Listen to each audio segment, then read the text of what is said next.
semakin kecil, Yesus semakin besar. Itulah kebangunan rohani. Amin. Siapa kepengen ngalami kebangunan rohani dalam hidupnya? Mau ngalamin itu? Cuma Roh Kudus yang bisa melakukannya. Karena Roh Kudus adalah roh kebangkitan. Roh Kudus adalah roh kehidupan. Roh Kudus adalah roh yang memimpin kita di dalam seluruh kebenaran yang kita bisa hidupi. Sendiri kita gak bisa, tetapi bersama dengan Roh Kudus yang memimpin kita, kita bisa tambah hari, tambah serupa dengan Yesus. Katakan amin. Ada satu lagu yang saya tulis dari tahun lalu, saya tulis ini. Lagu ini gak lagu populer. Bicara menyenangkan Tuhan itu memang gak mudah, gak enak. Seringkali gak sesuai yang kita mau. Setuju ya? Gak sesuai sama keinginan kita.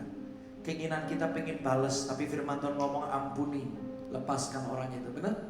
Keinginan kita mengejar mimpi-mimpi besar kita, tapi keinginan Tuhan ngomong lakukan yang Tuhan suruh aja, karena itu yang punya nilai kekal. Betul? Seringkali yang Tuhan mau berbeda dengan yang kita mau. Melalui lagu ini saya berdoa, Tuhan kembali menemukan hati yang hancur, yang selalu mau taat, yang selalu mau bertobat, yang selalu mau mengikuti yang Tuhan mau. Kadang-kadang kita gak sadar kalau kita sudah keluar dari apa yang Tuhan mau. Kita perlu Roh Kudus untuk menyingkapkan apa yang ada di hidup kita. Alkitab berkata, Amsal mengatakan, segala jalan orang bersih menurut pandangannya sendiri, tetapi cuma Tuhan yang bisa menguji hati manusia. Cuma Tuhan yang tahu hatimu sebenarnya. Pakai waktu pagi hari ini untuk kita datang di hadirat Tuhan dan berkata, Tuhan, singkapkan yang Engkau mau. Kalau ada yang salah, luruskan. Kalau tanpa sadar aku sombong, Tuhan ampuni aku. Kalau tanpa sadar hatiku mulai gak murni, aku mulai gak tulus, Tuhan jamah hidupku. Karakter Anda itu adalah hadiahmu buat Tuhan. Saya pengen ngasih hadiah yang terbaik buat Tuhan selama engkau hidup. Kalau kau mau, kasih tepuk tangan dulu buat Tuhan. Nyatakan yang kau mau. Ini doaku Tuhan. Selidiki hatiku, yes. Singkapkan bila ada yang salah. Roh Kudus jamah hatiku. Sekali lagi katakan, nyatakan yang kau mau. Ini doa kami Tuhan. Selidiki hatiku, singkapkan bila ada yang salah. Roh Kudus jamah hatiku. Hati yang hancur kau berkenan, hati yang taat yang kau cari. Temukanlah hati yang berkenan, temukan di hidupku, melebihi gemerlapnya dunia. Perkenananmu itu yang utama.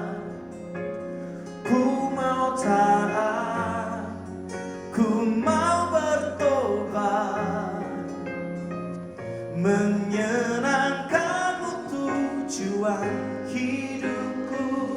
Sama-sama katakan, hati yang hancur kau berkenan. Mantap. Hati yang taat yang kau cari. Temukanlah hati yang berkenan. Jadikan ini doa. Temukan di hidupku,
lagi sama-sama.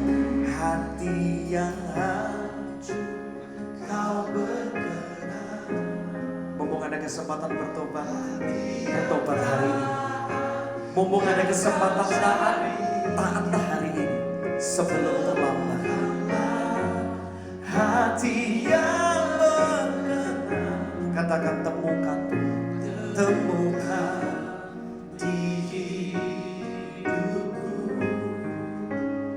melebihi gemerlapnya dunia. Perkenananmu itu yang utama. Ku mau taat, ku mau bertobat, ku mau taat, ku mau taat, ku mau bertobat, ku mau taat, ku mau bertobat. Katakan, menyerahkanmu tujuan hidupku.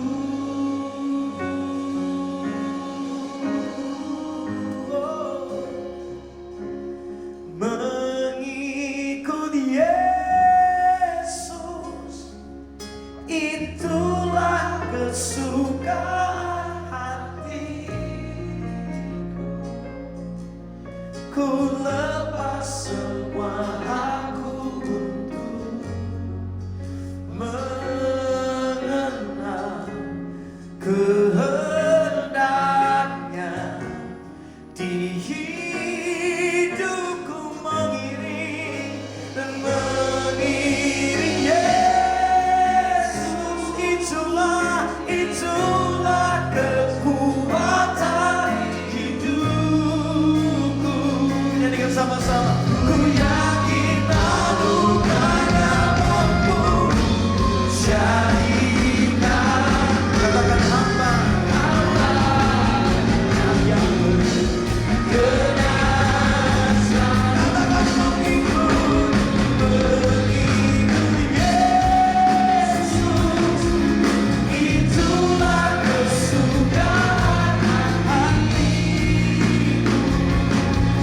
Ku lepas semua aku untuk mengenal kehendaknya. Di hidupku mengiring Yesus. Itulah kekuatan hidupku.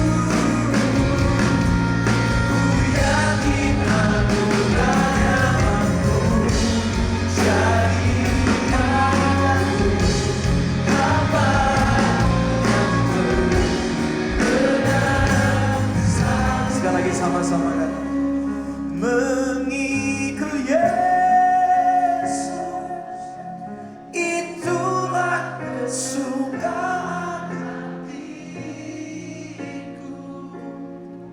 Ku lepas semua aku untuk mengenal kehendaknya.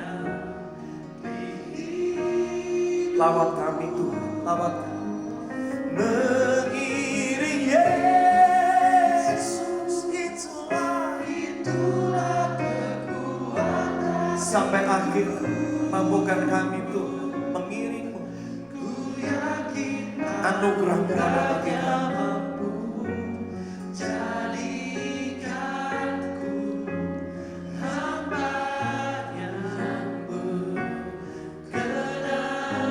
selalu. Tuhan, aku berdoa sekali lagi. Siapapun yang hadir di tempat ini, Tuhan cinta kami. Terlalu cinta sama setiap kami. Engkau punya rancangan yang unik, yang spesifik buat masing-masing kami. Supaya kami mengerjakannya selama kami hidup. Itulah namanya panggilan dari Tuhan. Mumpung nafas masih ada, hamba-Mu berdoa sekali lagi. Biar kami mengerjakan yang Tuhan suruh. Bukan lagi mengejar gemerlapnya dunia, tapi mengejar perkenanan Tuhan. Mumpung nafas masih ada, hancurkan hati kami sekali lagi, supaya kami cuma mengiringmu sampai akhir. Kami percaya di depan kami upah yang kekal sudah menanti, mahkota kehidupan, mahkota kebenaran diberikan kepada setiap kami yang mengerjakan yang Tuhan mau selama kami hidup.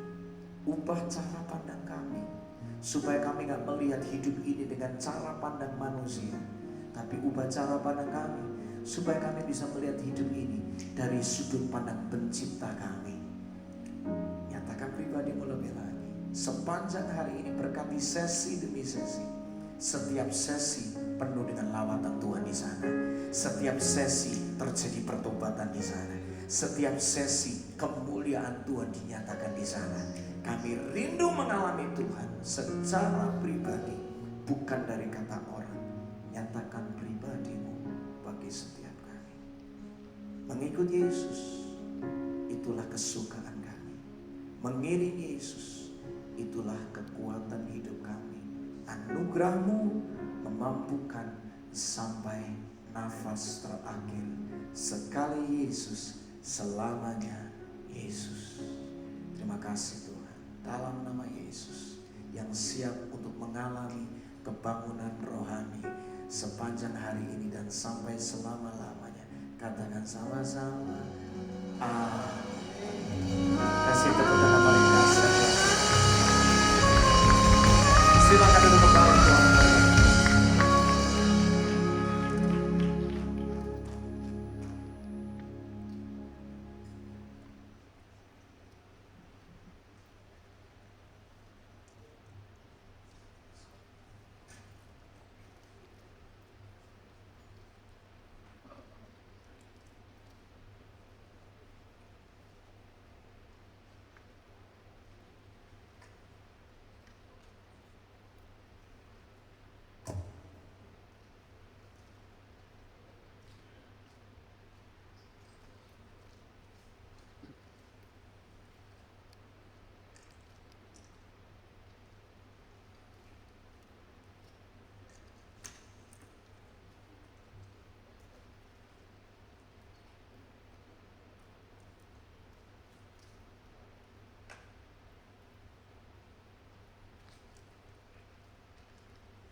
Kita mengenal identitas diri kita dan siapa otoritas hidup kita, maka kita tidak dapat menyombongkan diri lagi.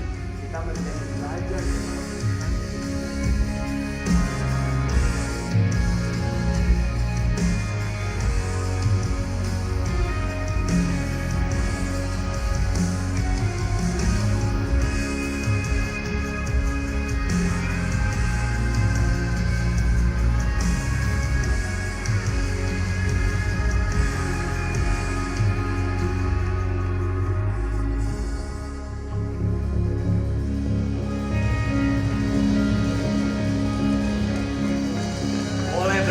Tepuk tangan yang meriah buat YF Worship and Frankie Kuncoro. Brother Frankie akan mengadakan konser untuk merayakan karyanya 20 tahun tanggal 19 November kalau nggak salah di Indoor Tenis Senayan. Nah, buat teman-teman yang tergerak boleh cek Instagramnya Frankie untuk tahu jadwal dan segala macam. Ya, brothers and sisters, welcome to YGF. Perkenankanlah saya, Marcel, sebagai founder dan juga pastoral leader dari keluarga YGF, Young and Glorious Family, keluarga yang kami bangun dari tahun 2014, jatuh, bangun, suka, duka, tawa, air mata, semua lengkap. Tapi satu hal yang membuat kami sangat bersuka cita sampai dengan hari ini adalah ketika kami melihat ada banyak jiwa-jiwa yang diubahkan. Ketika kami melihat ada banyak keluarga-keluarga yang diselamatkan. Ketika kami melihat ada banyak pribadi-pribadi yang diubahkan.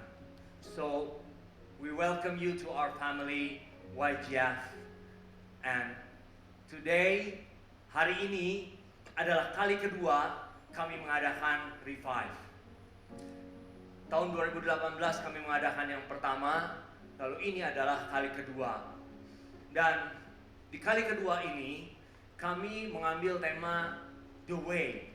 Nah mungkin buat teman-teman berpikir, kenapa The Way? Apa itu The Way? The Way itu bisa pengikut Kristus di dalam firman Tuhan. The Way bisa tentunya Kristus sendiri, Yesus. The Way juga adalah sebuah jalan. Kenapa kami memilih tema ini? Karena kami merasa di hari-hari terakhir ini, kami merasakan ketika kami berdoa, ada banyak pribadi-pribadi yang sedang kebingungan. Ada banyak pribadi-pribadi yang kehilangan arah. Ada banyak orang yang terisolasi, kesepian. Dan kami berdoa, kami merasa bahwa mereka perlu ditunjukkan sebuah jalan. Mereka harus tahu bahwa ada harapan dan jalan. Sama seperti Tuhan Yesus mengubahkan hidup saya dan teman-teman di YGF, maka kami pun punya kewajiban untuk memberitakan kepada teman-teman that there is a way. Siapa yang siap untuk mendengarkan firman Tuhan pada pagi hari ini? Yes! Oke, sebelum kita mulai sesi, kita akan buka dengan doa dalam nama Bapa dan Putra dan Roh Kudus. Amin. Tuhan Yesus Kristus, Juru Selamat kami yang hidup, penebus kami yang setia. Terima kasih Tuhan Yesus kalau pada pagi hari ini kami ada di tempat ini. Kau kumpulkan kami semua dengan segala keadaan kami dan segala beban kami. Terima kasih Yesus, karena Engkau sungguh baik di dalam hidup kami. Hari ini, saat ini, kami mau siapkan hati kami. Kami mau biarkan Roh-Mu sendiri, yaitu Roh Kudus, untuk mengalir di tempat ini, menjamah setiap hati yang keras dan juga hati yang terluka. Kami percaya Roh Kudus Engkau bekerja, dan mulai saat ini biar Engkau yang beracara, Engkau yang mengalir, dan biarlah kuasa urapan-Mu mengalir di tempat ini. Terima kasih Tuhan Yesus, kemuliaan pada Bapa dan Putra dan Roh Kudus, seperti pada permulaan, sekarang, selalu, dan sepanjang segala abad. Amin. Dalam nama Bapa dan Putra dan Roh Kudus. Amin. Boleh beri tepuk tangan satu kali lagi buat Tuhan Yesus yang luar biasa. Brothers and sisters, saya mau mundur dulu ke tahun 1992. Waduh, kalau saya ngomong gini kayaknya saya kelihatan tuanya, ya. Nah, ke tahun 1992. Di tahun 92, sebuah brand yang bernama Nokia, ada yang tahu? Kalau nggak tahu, saya tahu kalian generasi muda. Yang tahu berarti sama-sama saya, tua-tua semua, ya, gitu ya. Nah, pada tahun 1992, Nokia meluncurkan sebuah campaign, sebuah iklan dengan slogan yang sangat ikonik. Tahu nggak apa? Connecting people, benar, ya. Jadi waktu itu Nokia, tepuk tangan dulu ini buat brother atau yang tua ya. Oke. Nah, jadi waktu itu Nokia mengeluarkan sebuah gadget atau alat yang sangat kita kenal sekarang, mobile phone, dan meluncurkan sebuah campaign dengan slogan Connecting People. Pada saat itu semua orang bersukaria. Wah, luar biasa ini gadget. Ini gadget benar-benar sangat membantu kita yang jauh jadi dekat, yang tadinya nggak bisa dihubungi bisa jadi dihubungi, dan ini benar-benar gadget yang sangat luar biasa, alat yang sangat luar biasa, dan semua orang benar-benar happy, benar-benar bersukaria dengan penemuan ini.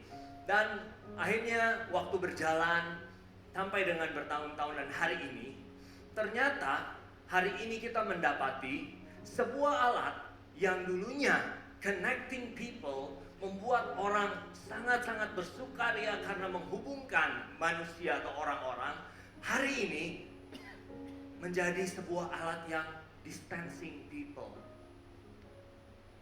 Hari ini gadget membuat orang malah menjauh.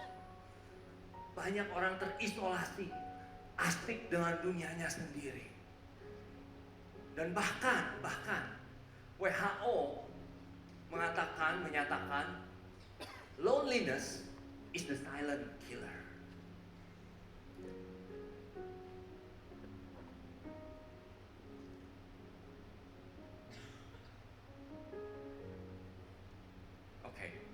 So, ternyata kita menghadapi sebuah kenyataan bahwa 1 dari 4 orang muda dewasa hari ini merasa kesepian.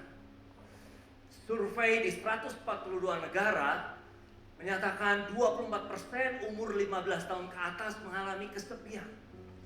59% umur 18 sampai 24 tahun mengakui merasakan dampak negatif dari kesepian terhadap kesehatan mereka, baik itu secara mental maupun fisikal. Dan WHO memperkirakan kurang lebih 871.000 kematian setiap tahun, atau kurang lebih 100 kematian per jam berhubungan dengan isolasi sosial dan kesepian. Wow. Sebuah alat yang connecting people, semua alat yang berpikir bisa mendekatkan manusia, ternyata hari ini kenyataan terjadi, banyak orang merasa kesepian. Banyak alasan kenapa orang merasa kesepian, but most common reasons adalah mungkin pressure akademik dan sosial, relationship issues, family stress, trauma or loss, financial instability, social isolation and loneliness, discrimination and stigma, chronic health condition. Hari ini dengan gadget yang luar biasa, sosial media yang luar biasa, maka ada sebuah budaya yang namanya comparing.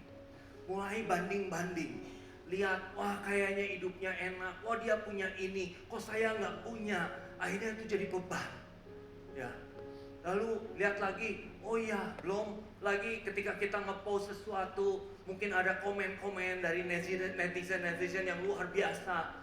Bahkan saya pernah mendengar waktu kemarin terjadi kecelakaan pesawat di Korea, ada yang tahu? Ya, ketika ada terjadi kecelakaan pesawat di Korea, lalu di-postlah beberapa pramugari yang selamat. Dan ternyata apa komentarnya dari netizen?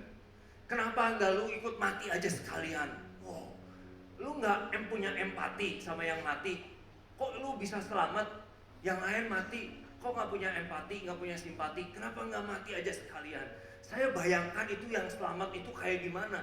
Udah mengalami trauma dan mereka udah benar-benar mengalami tekanan, tambah lagi seperti itu. Mungkin nggak bunuh diri aja udah bagus. Saya tahu bahwa keadaan ini juga nggak enak. Saya pernah mengalami keadaan seperti ini di tengah kebingungan. Ada 2 kejadian di dalam hidup saya di mana saya mengalami sebuah fase kebingungan. Yang pertama adalah seperti layaknya anak muda pada saat itu, saya merasa kok ini hidup buat apa ya? Kemana ya saya gitu? Apa sih yang orang cari gitu ya? Saya bingung gitu.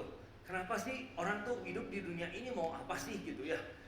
Sampai akhirnya saya bingung dan ternyata saya bilang, waktu itu saya nggak pernah dekat sama Tuhan ya.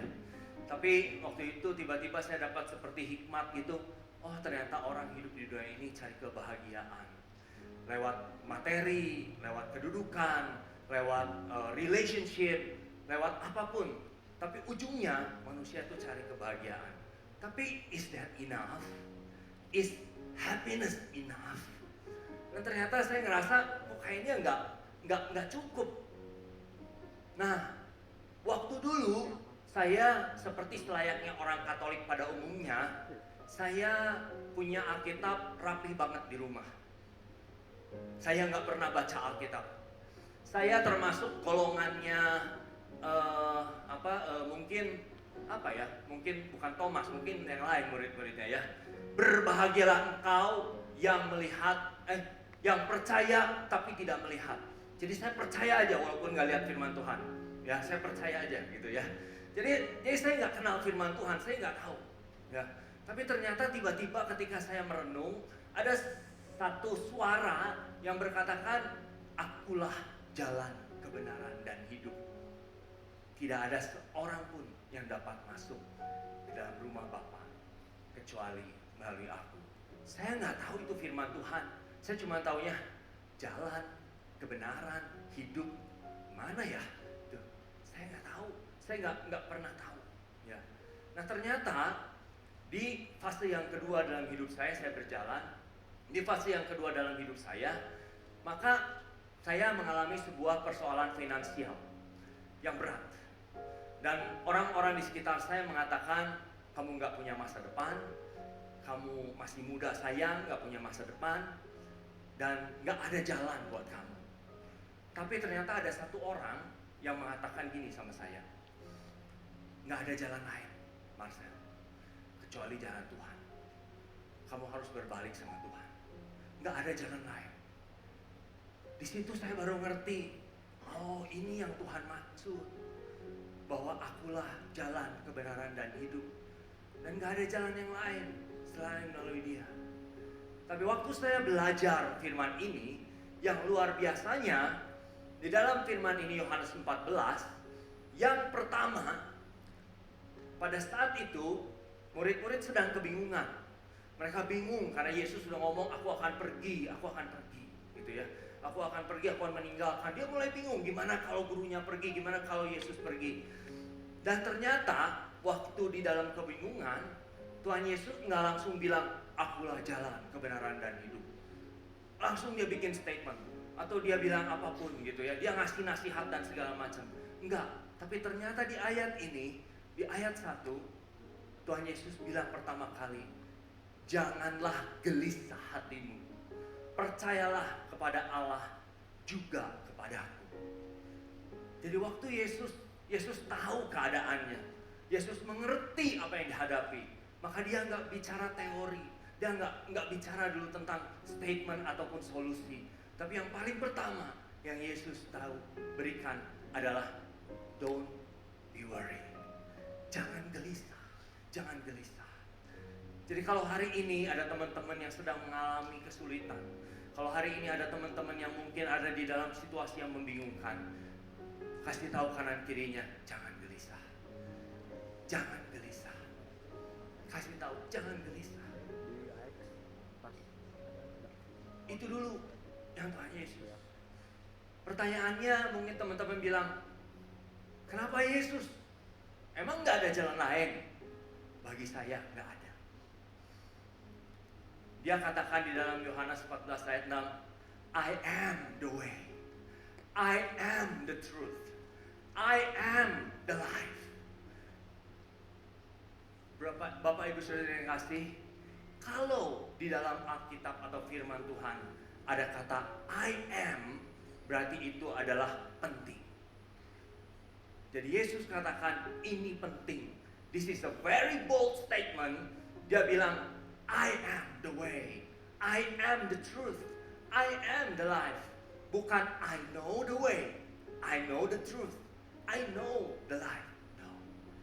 He said I am. Waktu teman-teman merasa nggak punya jalan, waktu teman-teman merasa buntu dalam hidupnya, saya udah ngalamin, beberapa teman-teman di sini udah ngalamin. Dia mencari jalan, saya cari jalan, tapi ternyata satu jalan yang menyelamatkan saya is only through Jesus. Buat saya. Dan itu yang saya mau katakan teman-teman. Dia satu-satunya jalan dari apa yang saya alami di dalam pergumulan hidup saya. So, banyak orang katakan ketika di dalam pergumulan, dalam kesulitan, banyak orang katakan, kamu gak punya masa depan, Kamu nggak berharga. Banyak orang katakan, kamu nggak bisa apa-apa. Kamu nggak punya apa-apa. Kamu benar-benar nggak berarti. Semua kebohongan yang dunia katakan, Yesus katakan, I am the truth. Saya kebenaran. Kamu berharga di mata saya.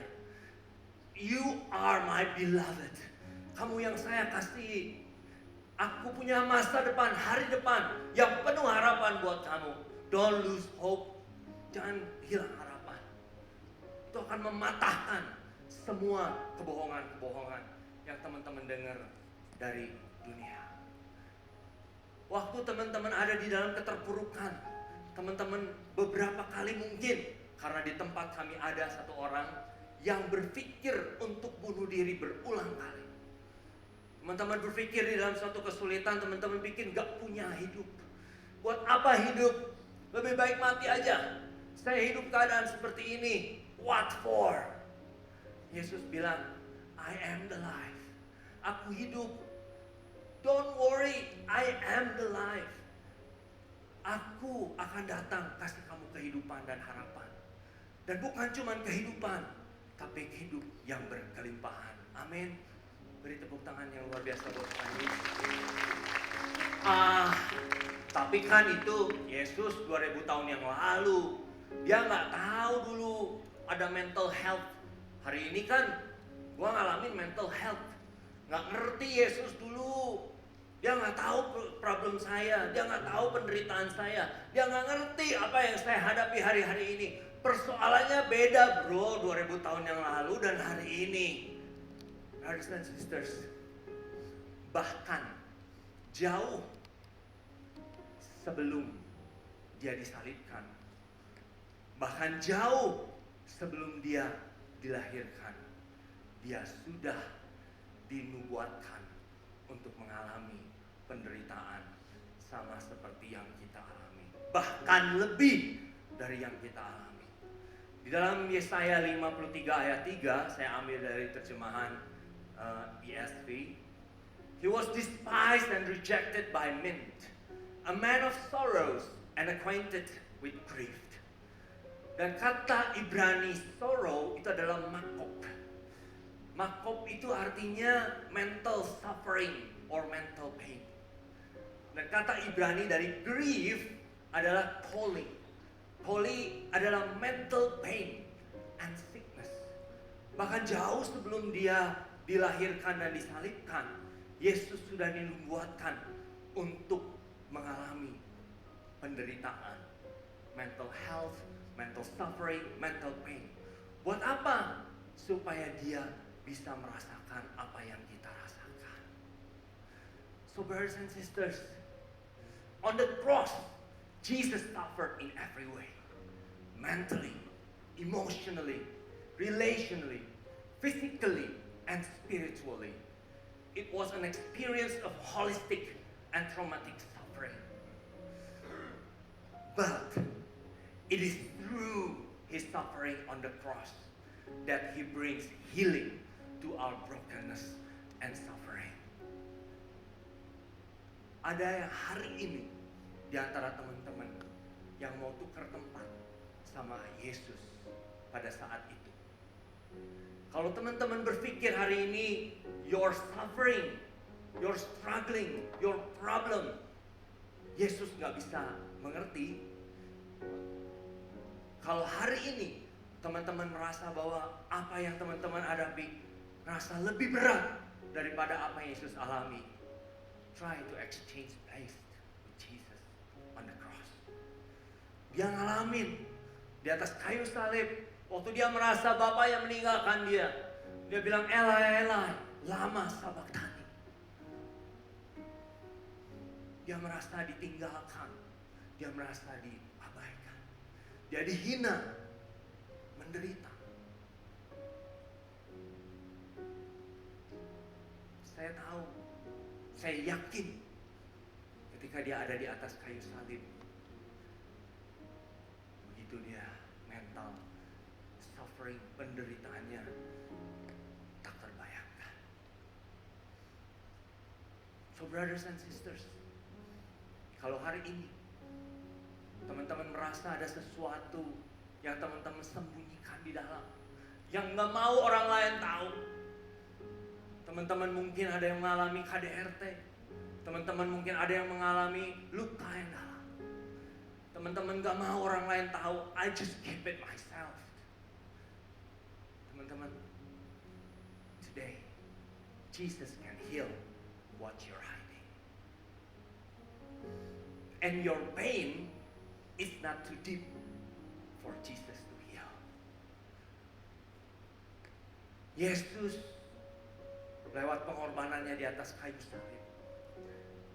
Pengorbanannya di atas kayu saliblah yang sanggup menyembuhkan semua penderitaan dan kehancuran kita. Luka-luka kita dia sembuhkan di atas kayu salib. Gak ada sesuatu yang tersembunyi yang tidak bisa Yesus sembuhkan.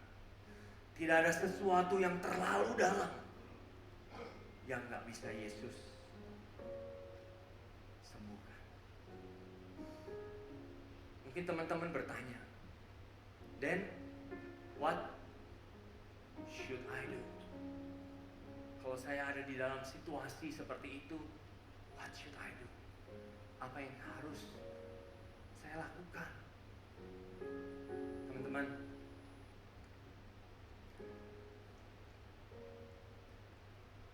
seperti yang saya katakan tadi, Yesus datang nggak dengan teori. Yesus nggak datang waktu teman-teman punya masalah, lalu Yesus datang sama dia, lalu dia ngomong solusi kayak kita. Atau mungkin ngasih wejangan, kamu salah, harusnya kamu jangan begitu. Kamu nggak boleh gitu, kamu sih yang nggak bener. No. He's not that kind of God that I know. Waktu kita datang sama dia, satu hal yang akan dia bilang, anakku, marilah kepadaku semua yang letih lesu dan berbeban berat. Aku akan memberikan kelegaan kepadamu. Hal pertama yang akan dia berikan adalah kelegaan. Katakan sama-sama, kelegaan. Itu yang akan dia berikan. Yang akan datang dengan semua teori. Dia akan datang dulu dengan semua wejangan. He will give us comfort. So, kalau teman-teman hari ini ada di dalam situasi terisolasi, ada di dalam situasi yang berat di dalam hidupnya, ada di dalam sebuah pergumulan yang gak tahu jalan, brothers and sisters, there is a way. Come to Jesus. Datang sama Yesus. Bawa semua bebanmu, bawa semua pergumulanmu, and He will give you comfort. Dan baru waktu Dia udah kasih kita comfort, maka selanjutnya baru Dia bilang, oke, yuk bareng-bareng sama aku pikul pukul. Ayo bareng-bareng sama aku pikul bebannya. I will be with you along the way, through your suffering, through your struggling, through your worst condition. Ayo sama-sama. Terus belajar ya sama aku. Karena aku lemah lembut dan rendah hati. Tenang. Bebannya yang dipasang itu akan jadi ringan. Bukan bebannya ringan atau beban hidup kita jadi ringan, tapi karena pada saat kita membawa Yesus bersama dengan kita, pada saat kita datang sama Dia dan bilang, Jesus, this is me, I surrender myself. Aku gak tahan lagi Yesus. Pergumulan berat, persoalan berat, gak tahan lagi Yesus. Pegang tangan saya Yesus. Yesus bilang, okay, yuk, I will walk with you. Okay, yuk, kita jalanin sama-sama, bebannya sama-sama. Dan kita akan jadi ringan karena beban yang tadinya kita tanggung sendiri akhirnya ditanggung bersama dengan Yesus. Itulah luar biasanya. Teman-teman semua, saya nggak tahu apapun pergumulan teman-teman hari ini datang di tempat ini. Saya percaya setiap orang punya pergumulan. Dan saya tidak tahu satu persatu pergumulan yang teman-teman hadapi. Mungkin persoalan keluarga, mungkin persoalan financial, hubungan mungkin kesehatan, mental. Tapi hari ini, Yesus menunggu respon kita. If you feel burdened, if you feel heavy with your struggle, come to me, my child. Marilah datang kepadaku, hai kamu semua yang letih lesu dan berbeban berat. I will give you comfort. So brothers and sisters, mari kita pejamkan mata kita.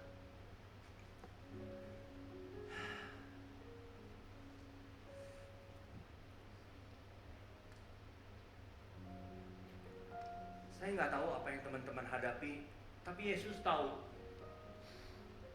Saya nggak tahu apa yang ada di dalam hati teman-teman dan hidup teman-teman hari ini, tapi Yesus tahu. Apa yang ada di dalam hati teman-teman, apa yang membuat luka di dalam hati teman-teman, saya nggak tahu, tapi Yesus tahu.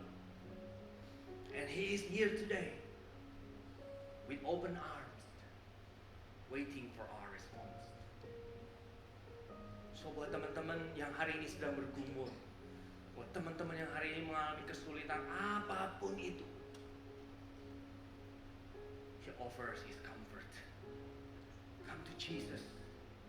Bring all of your struggles, all of your sufferings, all of your sickness. Bawa semua, bawa semua. Tuhan Yesus, hari ini kami hantarkan setiap jiwa-jiwa dan hati kepadamu. Hamba-Mu ini nggak tahu apa yang mereka pergumulkan, tapi Engkau tahu. Biarlah saat ini Engkau berbicara pribadi, lepas pribadi kepada mereka. Biar mereka tahu bahwa Engkau Allah yang hadir. Kalau dulu Engkau hadir buat hidupku ini, kalau dulu Engkau hadir menyelamatkan aku, maka hari ini juga Engkau adalah Allah yang bisa dan pasti hadir untuk menyelamatkan setiap jiwa yang ada di tempat ini. Aku percaya bahwa Engkau adalah Allah yang sama dulu, sekarang, dan sampai selama-lamanya. So saya mau teman-teman, saya kasih waktu sejenak. Just a quiet moment. Kalau teman-teman punya pergumulan, kalian curhat sama Dia dalam hati. Bawa semuanya, ungkapkan semuanya. Yang mau nangis boleh nangis. Keluarin semuanya. He is here. He is here. Come to Jesus. Come to Him. And He will give you comfort.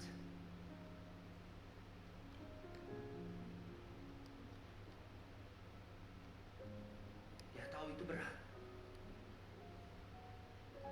Yesus, jamah setiap hati di tempat ini saat ini, Yesus. Dan Kau jamah hati-hati yang membutuhkan Kau. Kau ubahkan hati mereka. Kau berikan kelegaan kepada mereka. Biarlah ketika mereka kembali di tempat ini, mereka tahu mereka punya Allah yang luar biasa. Mereka punya penyelamat, Allah yang hidup, penolong yang setia. Give them comfort, Lord, today in this place. Holy Spirit, move within our heart, move within this place. Touch every heart in this place, Lord, Holy Spirit, because only You can change our heart. And we believe when we surrender ourselves to You, then You will hold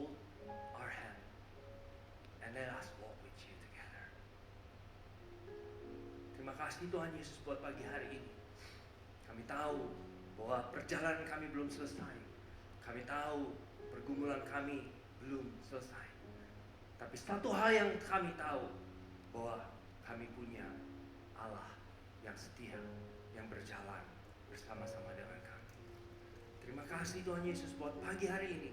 Kami serahkan seluruh hidup kami dan juga acara yang akan kami adakan sampai dengan akhirnya nanti ke dalam tangan-Mu. Terima kasih Tuhan Yesus. Kemudian pada Bapa dan Putra dan Roh Kudus, seperti pada permulaan, sekarang, selalu, dan sepanjang segala abad. Amin. Dalam nama Bapa dan Putra dan Roh Kudus. Amin.